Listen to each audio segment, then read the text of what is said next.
Hello ವೀಕ್ಷಕರೇ, ಎಲ್ರಿಗೂ ನಮಸ್ಕಾರ. ಇದು ನನ್ನ ಮೊದಲನೇ ಯೂಟ್ಯೂಬ್ ವಿಡಿಯೋ.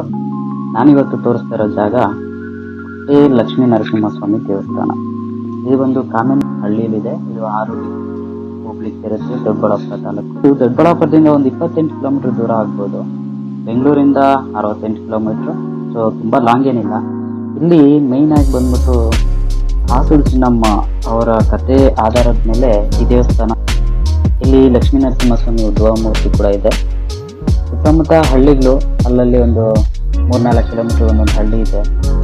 ಮತ್ತೆ ಇದೊಂದು ಸಣ್ಣ ಸಣ್ಣ ಗುಡ್ಡಗಳ ಮಧ್ಯೆ ಒಂದು ನಿಂತಿರುವಂತ ದೇವಸ್ಥಾನ.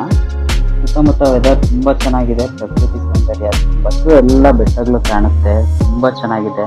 ಅಲ್ಲಲ್ಲಿ ಒಂದು ಸಣ್ಣ ಸಣ್ಣ ಹಳ್ಳಿಗಳು ಎಲ್ಲ ಕಾಣುತ್ತೆ. ಈ ದೇವಸ್ಥಾನದ ಪ್ರತೀತಿ ಬಗ್ಗೆ ಒಂದ್ಸಾರಿ ಕೇಳೋಣ ಅಂದ್ಬಿಟ್ಟು ಕೇಳೋಣ ಏನ್ ಹೇಳಿದ್ರು ಅಂತ. ತುಂಬ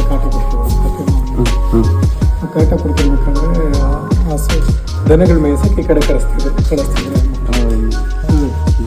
ಕಾಟ ಕೊಡ್ತಿರ್ಬೇಕಾದ್ರೆ ದನಗಳು ಮೇಯಿಸ್ತಿರ್ಬೇಕಾದ್ರೆ ಇಲ್ಲಿ ರಾಗಿ ಕಲ್ಲಿದೆಯಲ್ಲ, ಆ ಅಮ್ಮನ ಕನಸಿನಾರ ಹೋಗ್ಬಿಟ್ಟು ನಾನು ಇದೀನಮ್ಮ, ನಿಮ್ಮ ಅಣ್ಣನಾಗಿ ನಾನು ಬರ್ತೀನಿ ಅಂತ ಹೇಳ್ಬಿಟ್ಟು ಲಕ್ಷ್ಮೀ ನರಸಿಂಹಸ್ವಾಮಿ ಅವ್ರ ಮನೆಗೆ ಹೋಗ್ಬಿಟ್ಟು ಅವ್ರ ಕನಸಿನಾರ ಹೋಗ್ಬಿಟ್ಟು ಏನಾದರೂ ತೊಂದರೆ ಕೊಟ್ಟರೆ ಅಂತಂದರೆ ನಿಮ್ಮನ್ನು ಸರ್ವನಾಶ ಮಾಡ್ತೀನಿ ಅಂತ ಹೇಳ್ಬಿಟ್ಟು ಎಲ್ಲ ಹೇಳಿದ್ದಾರೆ. ಅವಾಗಿಂದ ಆ ಯಮ್ಮನ ಇತಿಹಾಸ ಎಲ್ಲ ಇವತ್ತಿನವರೆಗೂ ನೋಡ್ಕೊಂಡು ಬಂದಿದ್ದಾರೆ.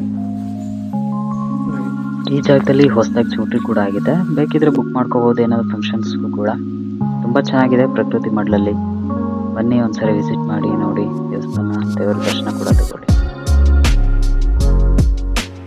ಮುಂದಿನ ವಿಡಿಯೋದಲ್ಲಿ ಸಿಗೋಣ.